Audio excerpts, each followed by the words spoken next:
Good day, everyone! Did you know that planning a family helps keep parents and children healthy?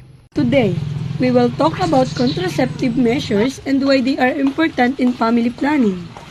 Contraceptive measures are methods used to prevent unplanned pregnancy. These help couples decide when and how many children they want to have. Family planning is supported by reproductive health law, which promotes responsible parenthood. There are many safe and effective contraceptive methods. Condoms are easy to use and protect against infections. Birth control pills are taken daily.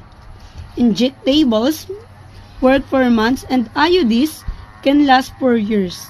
These contraceptive methods are scientifically proven and available in health centers.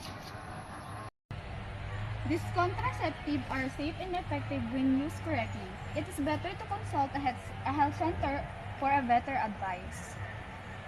Using contraceptives help improve the health of mothers, support financial stability, and ensures a better future for children.